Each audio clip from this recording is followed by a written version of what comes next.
한번 가볼까요? 근데 김문수 쪽으로 가는데 주인공은 윤석열하고 이준석이에요. 이게 문제야. 여기서도 하이라이트를 못 봤네. 그러니까 스포트라이트죠. 스포트라이트. 죄송합니다. 네. 요즘에 다 우리가 정신이에요. 그러니까 이게 이런 거요. 후보가 돋보여야 되잖아. 민주당은 딱 그 상태잖아요. 오직 이재명으로 지금 일치단계를 하고 있잖아요. 저쪽은 윤석열이가 나오면 김문수가 가려. 이준석이가 나오면 김문수가 가려. 왜냐하면 김문수라고 하는 후보가 워낙 임팩트가 없어요. 기대되는 것도 없고. 그저 옛날에 관성대로 투표하던 분들이 구구 성향 갖고 김문수 찍어야 돼 정도. 그러니까 제가 다시 말하면 이재명 충성 지지층의 규모가 김문수 충성 지지층보다 제가 봤을 때 5배 이상이라고 저는 생각해요. 이재명이 대통령이 돼야 되는 이유가 10이면 김문수가 대통령이 돼야 된다고 생각하는 이유는 2밖에 안 되는 거예요. 이 싸움 하고 있는 거예요. 자, 일단 첫 번째 어제 부정선거 관련한 영화 보러 갔던 거 있잖아요. 이 영화 제목이 뭐냐면요. 부정선거 신의 작품인가. 제목을 처음 들었어요. 그러니까 이용돈 PD가 뭔가 착각하는 이유가 뭐가 있냐면은 그들이 부정선거를 해서 남는 게 뭔데요. 그러니까. 그 뭐요? 아니 그리고 이영돈 이름 때문에 지금 그런 건데 사실 이영돈 요즘 애들은 다 모르기도 하고 근데 저기에 간 이유가 2030들이 저 영화를 많이 보러 온다 해서 갔다는 거예요. 저는 그것도 믿을 수가 없습니다. 그리고 오늘 선관위가 입장을 냈죠. 윤석열 친구가 사무총장으로 있는 윤석열이 무려 임명한 선관위 사무총장이 있는 선관위에서 부정선거 의혹 다큐에 음모론 깊은 우려를 그러면 이거 있잖아요. 이런 상황이 되면 저는 제가 봤을 때 김문수가 자기 소신을 밝히려면은 사전투표 하지 말아야 된다. 그걸 말해야죠. 라고 이야기해야 되는데 사전투표는 한대요. 그러니까 자기들 엇박자인 거지 그냥 그 자체가. 그렇죠. 말이 안 되는 거죠. 지고 싶은가 봐요. 그러니까 본인도 아는 것 같아요. 본인 가망이 없다는 거를. 네, 그런 상황인 것 같고요. 어떻게 보면은 지금 당으로부터도 버림을 받다 보니까 부정선거를 믿는 극우 지지층이라도 이분들이 좋아하는 거 내가 영어로 봐주고 힘을 실어줘야 내가 구치소에 갔을 때 사식이라도 좀 보내주고 영치금이라도 좀 챙겨주고 나중에 윤석열 사면해서 통합하자.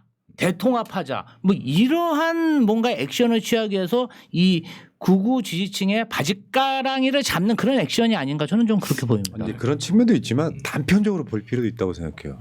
내가 내란을 일으킨 이유 중에 하나가 부정선거인데 나는 지금 억울하게 탄핵당하고 파면당하고 재판받고 있어.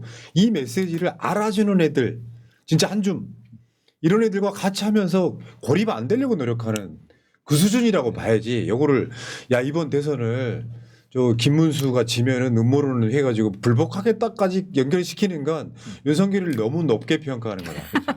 또 가서 그것도 또 자고 있어요. 그러니까. 네. 그것도 있고 이제 보리밥도 먹었고 개도 산책했고 또 동네 이제 마실도 다니고 이제 지속적으로 좀 이렇게 노출을 해줘야 또 극우 지지층을 관리할 수 있는 거죠. 네, 맞죠. 플러스로 전 지금 이혼 당할 거 대비하고 있는 거 아닌가 싶기도 하고. 또 왜? 그 어떤 신박하네. 아니, 본인은 돈이 없잖아요. 부인이 돈이 많지. 이혼 당하면 자기 돈이 없잖아요. 그럼 이제 사식을 누가 넣어줘요? 그렇지. 부정선거 지지자들이 네. 넣어줘야 되는 게. 그러니까요. 그래서 이혼을 안 해도 변호사비는 그렇게 많이 지출 안 하더라고요. 돈은 안 쓰더라고. 근데 김건희 계좌가 저수지 아니었어요. 그러니까. 김건희 계좌로 가고 ESIN으로 가고 그랬던 거 아니야? 윤석열 때문에 돈 벌어가지고 이거 소송하면요 윤석열이 반은 가져올 수 있지 않을까? 해야겠네. 근데 부정수입이면은 다 환수될 가능성이 높죠. 네. 아마도 어떤 창고에다가 현금이 아니고 명품으로 다 세탁을 해놔서 쌓아놓지 않았을까. 그런 상상을 자, 해봅니다. 일단 부정선거 이야기부터 합시다. 자, 지금 전체적인 반응은 이런 겁니다. 중앙일보 윤석열 아직도 부정선거 미망에서 깨어나지 못했나. 조선일보 국민 인내 시험하는 윤석열 김건희 부부 이런 식이에요. 그러니까 보수라고 하는 것도 어느 정도 적당한 선이 있는 거예요. 저거는 동의 못한다 이런 개념에 좀 가까운 것 같고요. 근데 어제 김문수가 뭐라 그랬냐면은 윤석열 영화 보러 갔대요 부정선거 그랬더니 영화 보고 사람 만나면 좋은 거 아니냐고. 야, 이거는 자꾸 민주당을 긴장을 풀고 방심하게 만들려는 음모예요, 이거 진짜. 아니 진짜 이게 내가 볼 땐 아니 근데 이제 친한계 패널들이 나한테 이러더라고요. 본인들도 김문수 후보가 어리숙해서 당했다. 이런 표현을 하더라고. 이런 거에 마음 놓으면 안 된다 그러더라고. 그러니까 김문수한테 윤석열이 주군이잖아요. 어디 구구 유튜브 하고 있던 자를 경산호 위원장, 노동부 장관 끌어올릴 때 저는 그걸 확신하거든요. 이게 정광훈 몫이었다고? 정광훈 대표로 윤석열 정권에서 끌어당긴 거예요. 그렇다 보니 사실 감히 윤석열은 못 건드리는 거죠.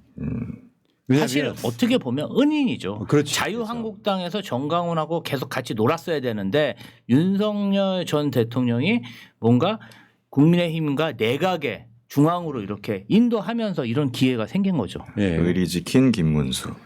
자, 이영돈 PD가 옛날에는 그래도 한때는 좀 나갔던 PD인데 이영돈 PD 부정선거 주장이라고 하는 건요. 짜 맞추기 나름이겠지만 저건 지금 들고 있는 화면 보이죠. 어떻게 민주당 후보하고 국민의힘 후보 지지율이 저렇게 똑같이 그러니까 개표할 때 이야기예요. 이게 얘들 부정선거론의 첫 번째 핵심이에요. 근데 누적되니까 당연히 지지율이 그래프가 똑같이 가고 있다고. 저렇게 갈 수밖에 없는 거 아닌가? 아유, 씨. 아니 근데 이제 광화문 사거리 이런 데서 사전 투표하지 말자 그런 1인 시위를 구구 단체에서 하고 있어요. 그래서 제가 이제 사진도 보내줬는데 뭐 그런 것은 말릴 필요는 없다.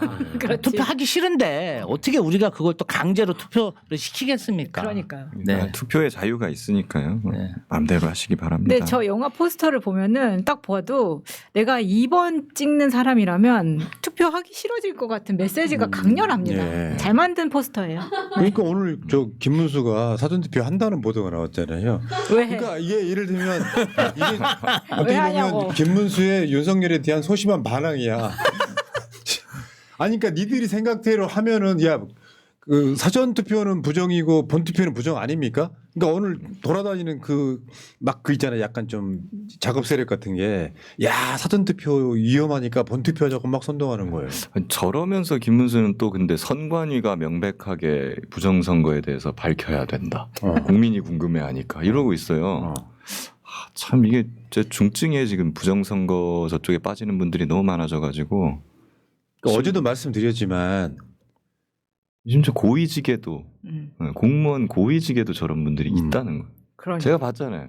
제가 검사 시절에 말을 들은 사람이잖아요. 사전 투표하면은 조작된다. 아. 본 투표를 해라. 그런 이거 얘기 검찰 진짜? 고위 간부가 이런 말을 했어요. 그러니까 이게 황당한 게 뭐냐면은 선관위가 누구를 위해서 부정선거를 해줍니까? 그것도 한두 명이 아니고요.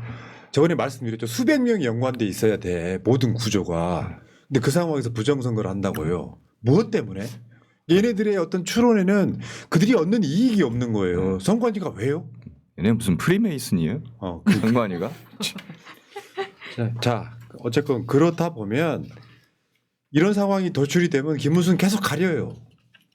이번 선거는 이재명 대 윤석열 선거가 돼버리는 거예요. 이럴 때는 좀 생각이 있는 놈 같으면은 가만히 있어야죠. 일단은 본인이 나중에 김문수가 대통령이 돼가지고 뭐 3위라도 받고 싶으면 가만히 있어야죠. 생각이 없는 애라는 거. 그 다음에 하나 두 번째 어제 이준석 측이 국민의힘의 친윤들이 너 당권 줄 테니까 단일화하자라고 했다는 폭로를 했었어요. 그러니까 오늘 그 이준석이가 이제 거기에 답을 했죠. 단일화 안 합니다. 공식 선언을 하는 5시에 아마 기자회견 한다고 그랬는데 이미 보도가 나왔고요. 어제 이준석이한테 통화를 하려고 했던 사람들이 대부분 실패했답니다. 대부분의 그런 것들이 단일화해라는 압박이었다고 하더라고요. 근데 저는 정치적으로 보면 이준석이 국민의힘의 단일화 구애를 굉장히 잘 활용하고 이용하고 있다. 매우 즐기고 있다. 맞아, 즐기고 아니, 사실은 뭐 이런 선언을 한 게 한두 번이 아니고요. 그런데 또 만나요. 뭐 안철수가 맞아, 차지하면 만났지. 또 만나요. 김용태가 차지하면 그렇지. 또 만나요. 즐기는 이러면서 거죠. 또 하나 단일화 안 한다. 또 뭐 특단의 대책을 할 수도 있다. 뭐 이런 식으로 하면서 굉장히 본인이 국민의힘에서 소중한 존재고 내가 이런 구애를 받고 이런 대우를 받을 사람이다. 그러면서 언론 노출도 극대화하고 있죠. 저는 이준석의 욕망과 꼼수도 있다고 생각합니다. 지금 정책적으로는 김문수하고 이준석이 전혀 조명을 못 받고 있어요. 압도적으로 지금 그 이재명 후보 쪽에서 정책적인 부분에 있어서 많이 내고 있기 때문에 그러면 김문수, 이준석은 자기들이 조금이라도 언론에 나올 방법은 단일화 뭐 이거에 대해서 자기들끼리 서로 막 싸우는 걸 보여주면서 이렇게 이미지 노출시키는 방법밖에는 없는 셈이죠 지금. 그러니까 이런 건 있어. 여러분들 보시기에 김문수가 대통령 깜입니까? 극우 김문수가, 극우 유튜버 김문수가. 여러분 보시기에 이준석이 대통령 깜입니까? 지들끼리 이제. 근데 저거는 지금 그 이야기 하더라고요. 그 너한테 당대표 시켜줄 테니까 그 이야기는 우리가 굉장히 오래전부터 해왔던 이야기 중에 하나예요. 언젠가 본 것 같아. 이준석이가 지금 하고 노리는 것 중에 하나가 나중에 국민의힘을 접수해서 쫓겨났던 당대표의 그런 당권을 회복하는 거. 네. 근데 여기에는 한동훈이 등장을 해요. 조연으로. 무슨 말이냐면 이게 김건희 오다라는 썰이 있어요.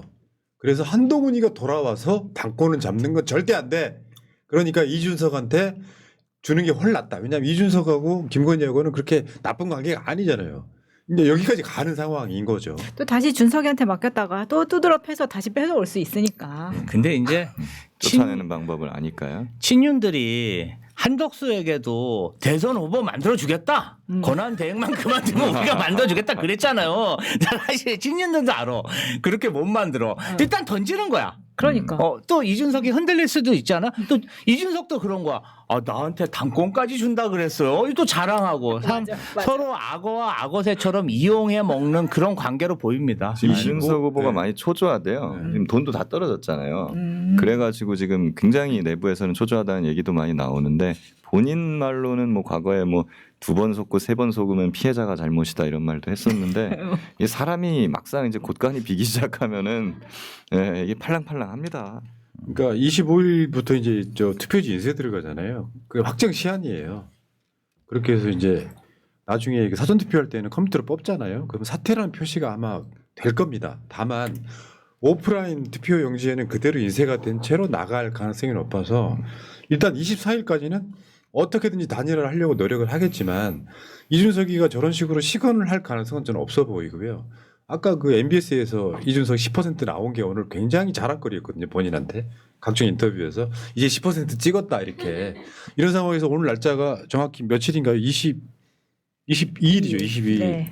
그러니까 이제 단일화 시한까지 그래도 좀 효과적인 단일화 시한까지 지금 이틀밖에 안 남은 상황에서 이준석이 오늘 공식 선언한 거면 속으로는 즐기고 있을지 몰라도 제가 봤을 땐 단일화 하기는 좀 현실적으로 어렵다. 저는 이렇게 보고요. 하나만 더 갈까요? 뭐냐면 여론조사 중에 이런 게 있습니다. 단일화 적합도 뭐 이준석으로 단일화 시 그리고 김문수로 단일화 시 이런 게 있잖아요. 그러니까 두 사람이 합쳐서 1+1은 2가 되는 게 아니고 이준석 지지했던 상당수가 이재명으로 이동하더라라고 하는 여론조사도 있어요. 그러니까 시너지가 안 나는 거라고요. 투표장에 포기할 사람들이 김문수하고 이준석을 지지했다가 이 지지표가 다 몰리고 투표 안 하려고 했던 사람까지 모여야 시너지가 있는 건데 둘이 합치면 1+1이 2가 되는 게 아니라 한 1.5밖에 안 나오고 이준석이 일부 표는 이재명 후보한테 가더라. 의미가 없는 단일화인 거죠, 사실은. 아니 근데 김문수로 단일화하면 이준석 지지하던 애들이 20%나 이재명을 그냥 뽑겠다라고 하는 거는 저 여기서 놀랐어요. 이준석 지지하는 애들 중에서도 약간은 정상적인 애들도 있긴 있구나. 아이 그래도 한 살이라도 어린데 계엄을 옹호하고 탄핵에 반대하는 사람을 어떻게 그거는 대통령 자격이 없는 게 아니라요. 대한민국 국민들의 자격도 없고요. 맞아. 자 여기서 단일화를 해서 이재명 후보를 이기려면 단일화 승수가 적어도 2.5는 돼야 됩니다. 2배도 아니고요. 1+2가 아니라 한 2.5는 나와야 되는데 제가 봤을 때는 1.3분이 안 되지 않나 이런 생각이 맞죠, 듭니다. 맞죠. 저희 예. 이준석 없으면은 이재명 뽑겠다는 20%는 제가 누군지 잘 알아요. 상당수가 저기 판사 검사들 저기 있을 거예요. 그런 사람들이. 아, 그러네. 그리고 지금 그 SPC 사망 사고 났었는데, 네. 야 아, 김문수 오늘 또 망발하고 있거든요. 안타깝죠. 너무. 최소한 이자는 또 노동부 장관 출신입니다. 그러니까요. 좀. 네. 저건 진짜 미쳤다는 말밖에 할 수가 없어요. 구속한다고 사망자 안 없어진다. 아니 사람이 죽었는데도 법적으로 중대재해처벌법 같은 게 있는데도 사실 처벌이 약간 손방망이인 건 사실이야.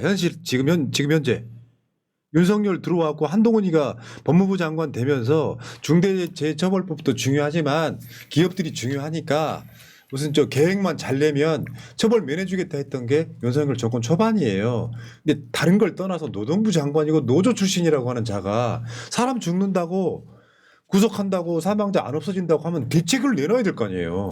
저게 윤석열 정부 사람들의 정말 공통점인 것 같아요. 저거 이태원 때도 우리가 많이 보던 워딩 아닙니까? 전 정말 깜짝 놀랐습니다. 제가 정말 자신 있게 단언하는데요. 노동자 안전을 위해서 기업가들이 돈 많이 쓰면 사람 안 죽습니다.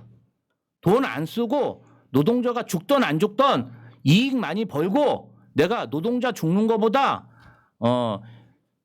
이익이 되니까 저렇게 지금 사망자가 나오는 거거든. 솔직히 저게 제대로 수사하고 조사해 보잖아요. 그럼 다 사장들이 뭐라 그러냐?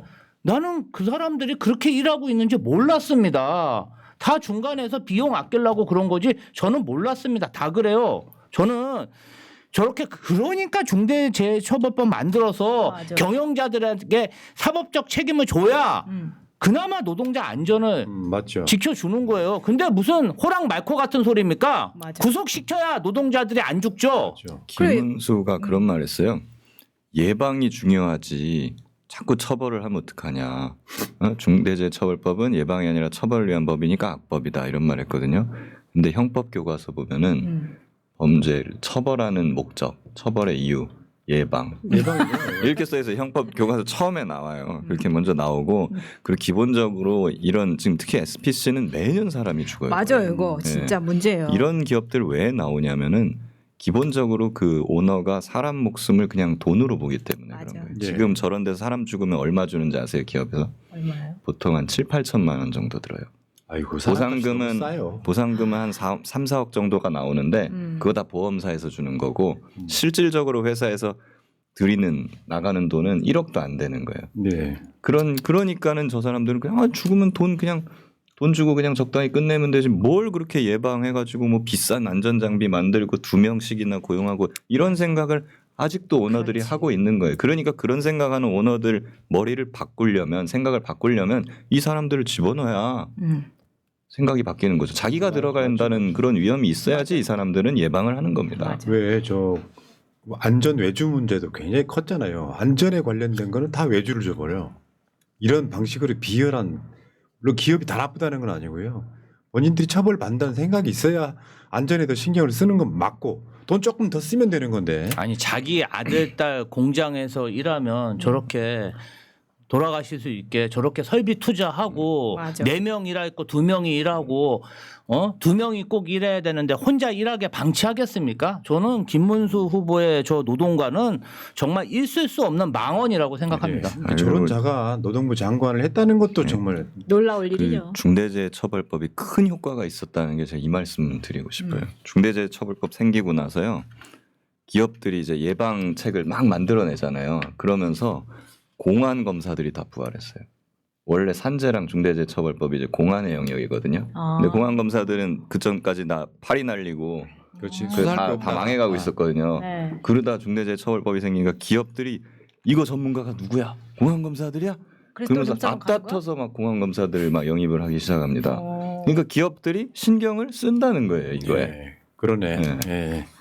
자 그리고 이제 국민의힘에서 지금 논란이 되고 있는 게 특보 임명장 남발하는 거 있잖아요. 네.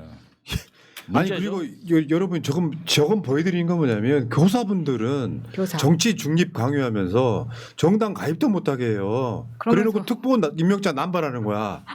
훌륭해요. 그러니까 사실 네. 저 이번에 전교조에서 성명 발표하고 사과하라고 하고 고발 간다고까지 돼.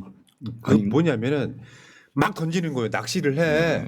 그 중에 하나만 물어서 야 내가 김문수한테 임명장 받았다. 이 사람들을 적극적 지지자로 만들려고 하는데 저 개인정보는요. 예를 들면 교총 같은데 그 명단에 있는 거를 그대로 갖다가 써먹는 굉장한 부정선거예요. 저게. 개인정보 유출. 개인정보보호 되는 위반이죠. 거죠. 네. 그리고 꼭 재밌었던 국민의힘만 거. 저래요? 그러니까 네. 하다 보니까 민주당의 임종성 의원 전 의원 있잖아요.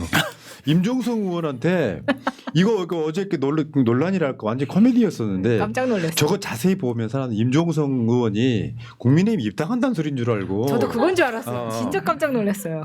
이제 명 받았습니다. 이재명. 국힘 조직 해체하러 갑니다 이렇게.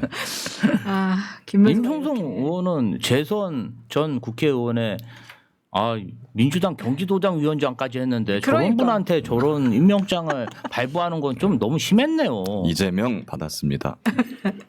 그러네요. 이재명 받았습니다. 그러니까 지금 안간힘을 쓰고 있긴 한데 내가 봤을 땐 그래요. 일단 후보 자체가 까면 안 됩니다. 뭔가 이렇게 흠은 있을 수 있는데 뭔가 기대가 안 되는 후보잖아요. 네. 그런 상황에서 이준석과 단일화도 좀 안 되고 하다 보니까 지금 사실 박스권에 갇혀 있는 거예요. 아무것도 못 하고 시간만 가고 있는 거죠. 여기까지 말씀드렸고요. 고모수를 둔 이재명님. 민주당이나 국힘이나 국회의원들은 이미 기득권으로 예전에는 양쪽 다 일 안 했지요. 목에 힘주기 바빴고 어디 해먹는 거 없는지 1%만 들락날락거리던 인간들이 이재명을 만나면서 어떻게 해야 국민들에게 사랑받는지 알았을 것이고 경기도 성남시 공무원들이 일이 많지만 효용성을 알도록 이재명 후보가 적시적소에서 제대로 꽂아 일을 시키는 것의 결과가 아닐까요? 그 맞습니다. 중요한 거거든요. 어느 자리에 누구를 임명하느냐가 인사권자의 가장 최대의 장점이죠.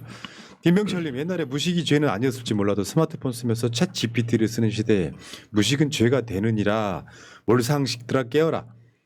이재명에 대해 공부 좀 해라 욕 나온다. 김지호 화이팅 최범 상큼하고 귀엽다 하셨고요. 이분은 양다리가 심하시네요. 감사합니다. 임세은 나오면 임세은한테. 감사합니다. 개봉돌림. 세상이 모든 잠든 새벽에 엄마와 둘이서 상대원동 비탈길을 오르면 숨도 차고 힘들었지만 작은 엄마 손을 작은 엄마 아니고 잡은 엄마 손을 발걸음에 맞춰 신명나게 흔들며 나는 행복했다. 엄마와 함께라면 길고 긴 하루의 고된 노동은 아무 문제가 아니었다. 엄마 손은 언제나 따뜻했다. 이재명 다시 읽기. 네. 이거 웹 자서전에 나오는 이야기가. 이성진님, 나 이성진인데 그 2번 후보는 이름이 뭐요? 그 왜 선거운동 무게 이름이 없나? 자 여기까지.